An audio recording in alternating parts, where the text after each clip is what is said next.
he's doing well. He's had 2 works here at Churchill in preparation for the Ellis Park Derby, and he bounced out of the Indiana race in good order. He considered the Travers was an option. We just thought with the points, we feel like he needs he's probably going to need the 20 points to definitely get in. It's 20 for second, I believe. Right? So can we read anything into that you're not saying 50 to win? Well, I mean, I think 20 gets him in, and then it'll ultimately be up to Godolphin if they want to nominate him or pay the supplemental fee to run him in the Derby. So, it's another step up. It's a solid race. I mean, obviously, our collector's going to be the favorite, the deserving favorite. So, we'll see. We'll see. But it's 50 points to the winner. I mean, obviously, that'd be nice, and then the purse would be even nicer. So, we'll see how things unfold. But he's doing well. He took on Art Collector before in a very tough 4-horse allowance race. Sort of talk about that race, and then facing Art Collector again with different field size. Yeah, obviously the first time we ran against him here, we're at the back of the pack. There was no pace on. He ran well. I was pleased with the effort. They almost broke the track record, so I mean, the track was quick. So I thought it was a positive. I mean, honestly, we were the second best horse that day. It was a big effort.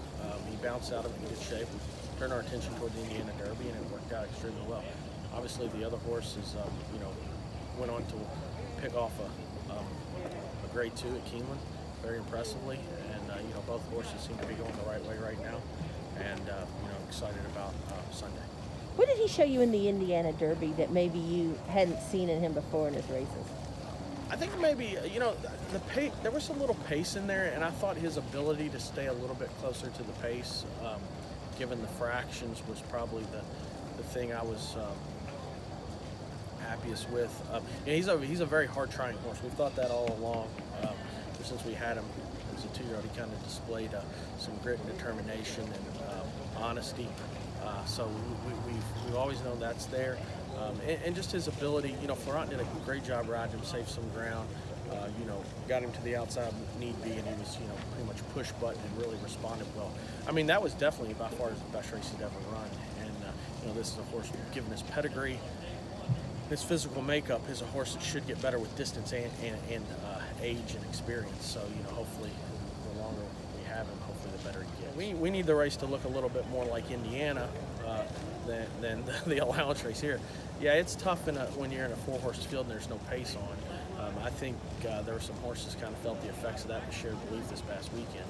Short fields with not a lot of speed, they tend to, horses on the front end definitely have an advantage. Can you talk a little bit more about the decision to stay in Kentucky versus going to the Travers? Was it the idea of staying home? Was it the idea that if you go up there, you're taking on Tiz the Law, the favorite for the Kentucky Derby, on its own?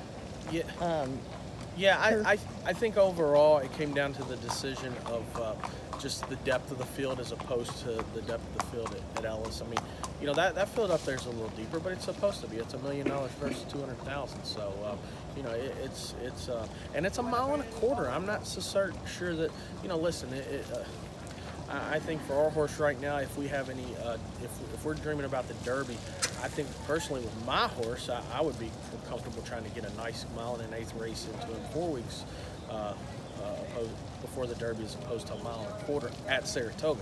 Pretty demanding course, and that's a big ask 4 weeks before you're hopefully going to run the biggest race of your life. So, but listen, Tiz the Law's an incredibly nice horse, and if he can pull that off, he's definitely a champion 3-year-old. Would you have ever thought, you've been going to Ellis a lot of years now, that who could have ever dreamed they'd even have a Derby prep? But right. One of, actually with the sort of the stature, and it's not graded, it's not $1 million or $500,000, but it's getting a lot of attention as a key race. Yeah, for sure. I mean, I think the points of 50 points to the winner is definitely something that's intriguing, and the 1.8 mile distance, it's a good surface to run over. So I don't. I think this may be the first, this may be the last time it's a Derby prep. As long as we run the Derby in May, unless we start running at Ellis earlier in the year. But it's, it's hopefully, I hate to say, but hopefully a 1 once in a lifetime thing. I like the Derby in May, not September.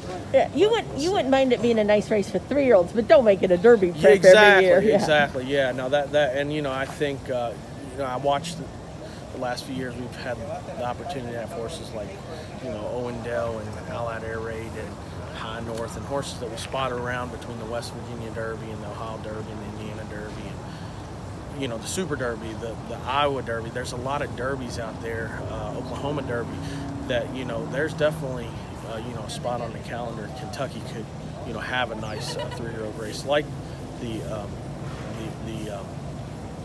Ellis Park Derby, and it become a graded event. So hopefully this is the start to something bigger and better for the Ellis Park Derby.